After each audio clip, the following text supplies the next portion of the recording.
Hi, welcome to today's video. My name is Paul. So this week I'm going to look at three different artists who all kind of have something in common. We're going to try and tease out something that we can learn from these artists and maybe apply it to our own art journeys. So the first artist, whose name I can never pronounce, Modigliani. You'll probably hear me referring to him mostly as this artist. He was Italian,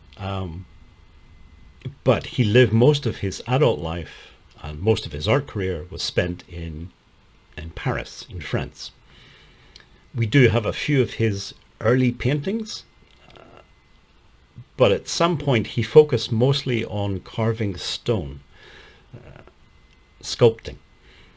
And then he stopped doing that completely and switched over to painting. Some people say for health reasons. You can see an example of one of his paintings on the right, and this is the style that we most associate with him. This sort of portraits of women with elongated faces, elongated necks, and simplified features. You can see another example on the left. And on the right, you can see what most people say was the main influence, how he developed this style. So he was influenced by these African masks. At least this is what people say. And certainly when you look at the two side by side, you can say, well, it's believable that he was influenced by this particular style of making masks. He didn't immediately start doing this style. So I'd say he was carving stone and then switched over to painting. And as he switched to painting, he was focusing mainly on portraits, if not entirely on portraits, but they didn't all look like the one on the left. So what I'm trying to say is he didn't stop sculpting on the Monday and then on the Tuesday morning start painting paintings like the one on the left. That's not quite how it happened. It took quite a bit of time to develop this style. These are a couple of his earlier paintings from the earlier 1900s, and you can see they don't look like Modigliani paintings. You wouldn't look at these and say, yes, these were painted by that artist. These two paintings were roughly about the same time. So we're talking about sort of 1910, 11, 12, somewhere about there. You can see on the left, he was still experimenting with styles. But then on the right, you can see this more signature style beginning to develop. So the point I'm trying to make here is a lot of us are trying to develop a style. This is what many of us want to do, or we're told we should be doing. Many of the gurus will tell you that you should develop a style, a signature style of your own. Maybe that's right, maybe it isn't, who knows. But anyway, a lot of us would like to develop a style that is recognizably ours. And the thing is, that can take quite a bit of time. As you saw with this artist's work, he didn't immediately jump to painting in his signature style. It took a number of years, and he went through a number of dead ends. He tried different things, obviously thought, I don't like this, or it didn't work, before finally starting to develop this simplified, elongated faces, necks, and simplified features.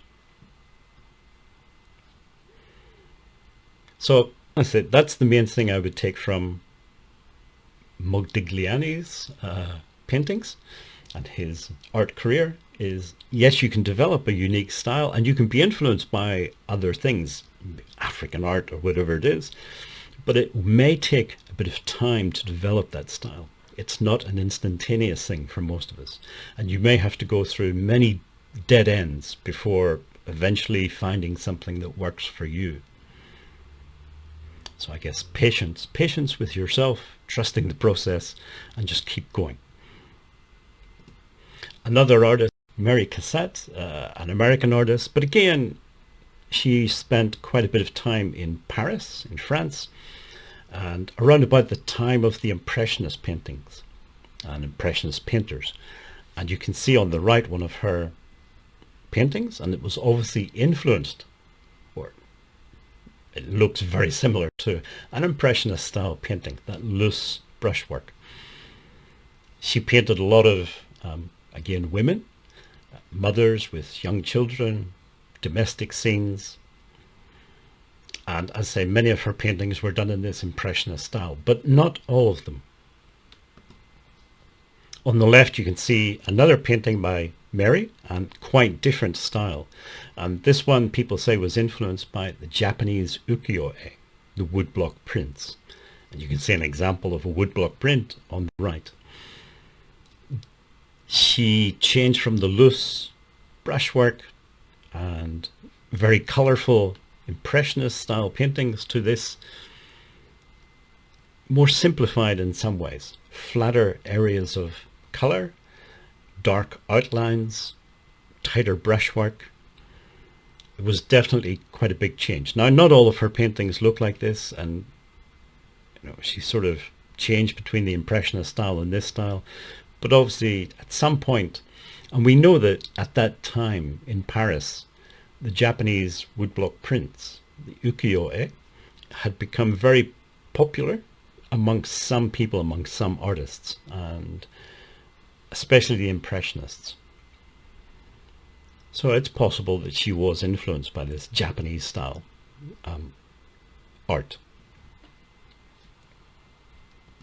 Then the last one, Vincent, again, we know in this case, so in the case of Modigliani and Cassatt, we assume, or many people say, that they were influenced by African art or Japanese art, but we don't really know 100%. It's one of those things, if enough people say it and repeat it often enough, it becomes the truth. But is it really that simple? Who knows? But in the case of Vincent, we can be a bit more sure, because he did write so many letters to his brother Theo, and in them he does mention seeing the Japanese style woodblock prints and being fascinated by them and really loving this style of art. So we can be pretty sure that that was a big influence on him, and that's why he changed from one style on the left to something completely different on the right. So again,